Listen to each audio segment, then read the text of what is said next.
Hello everyone, hope you're all well and thanks for joining me in my video today. I'm up at Crumlin Shopping Centre. You can see this shopping centre that's been here for many years, lying in a state of dereliction, which is absolutely disgraceful, and it was never listed on the derelict sites register in Dublin City Council, which is absolutely appalling, to put it mildly. But it's been a huge eyesore in the local area for many years. We see down the road a little bit is the old gym that has completely fallen into complete dereliction. And this site is on a main road, the Crumlin Road, that will leave that way in towards, you see Loretto College in the distance, and now towards Dolphin's Barn further on.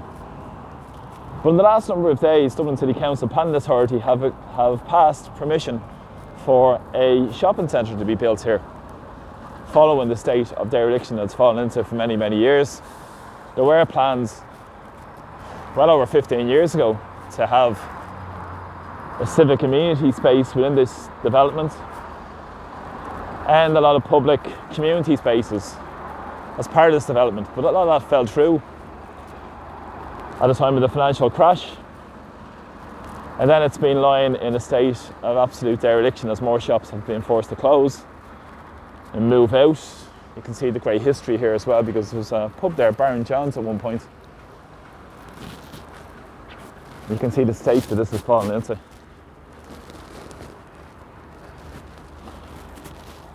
Well, as I said, the plans are for a two-storey shopping centre to be built,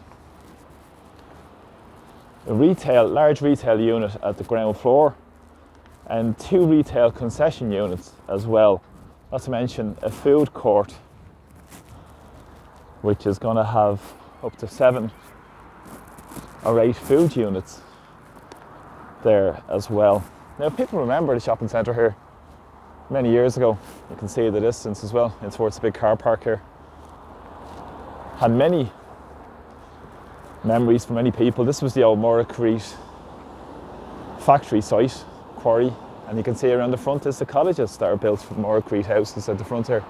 Just the back of them actually there, but you can see them, which they face on, beautiful houses that face onto the Crumlin Road here.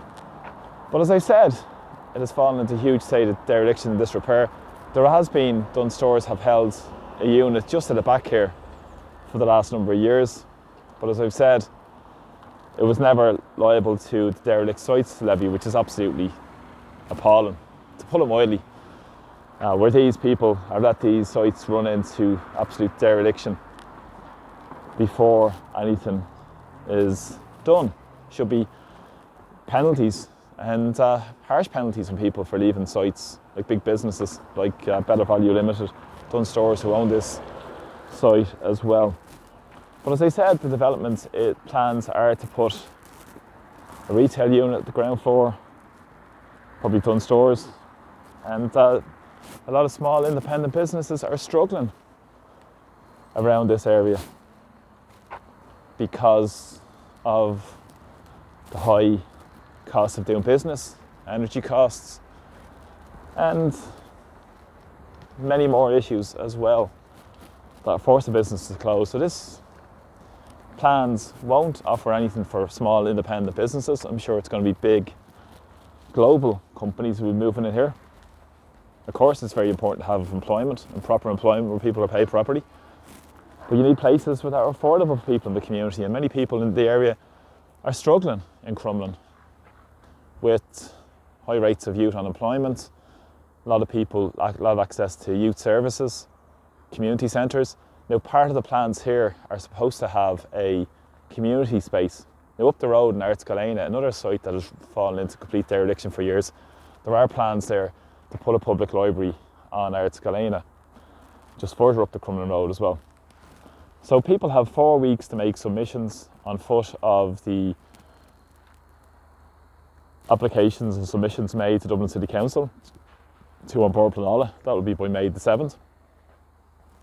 And if you have a look, and I'll send links to that as well when I get more links and more information available on my Facebook page. So please follow me on my Facebook page, and I'll give you more information on those issues, which are vitally important as well. But as I said, this site goes back, the shopping centre was built in 1974, A lot of history here. If people have any memories of the old shops that were here, Hector Gray, there was Tut Hills. I remember even Rose Doyle, a person who watches, follows my page, mentioned about the twirlers that used to use the shopping mall here and the centre concourse when the shopping centre was closed to practice as well, which was great for the community in the area, and they've been going for many years. So fair play to that group who've done great work in the local community.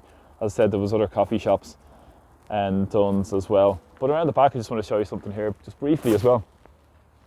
And you can see in the distance, just there where the cranes are, that is a huge development that's just being built at the moment around on Brickfield Drive, which is causing a lot of major issues in the community.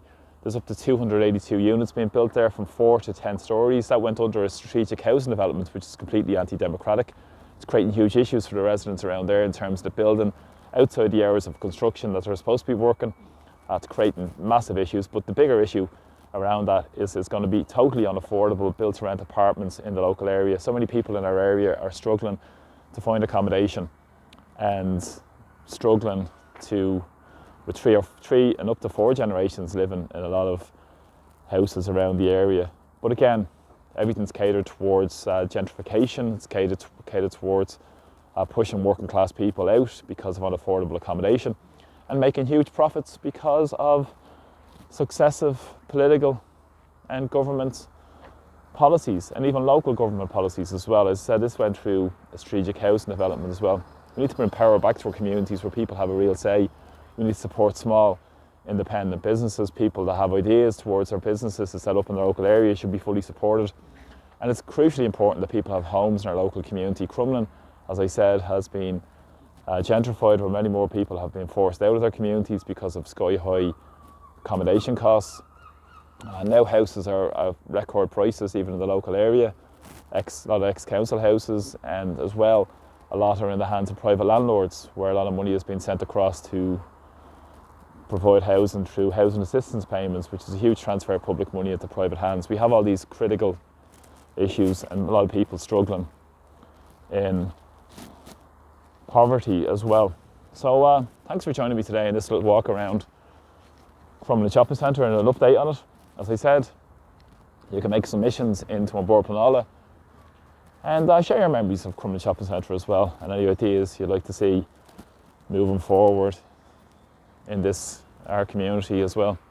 So just another shot there at Brickfield Drive, you can see a little bit closer. Those big apartments. So thanks for joining me today, and I'll talk to you all soon. Take care. Bye bye.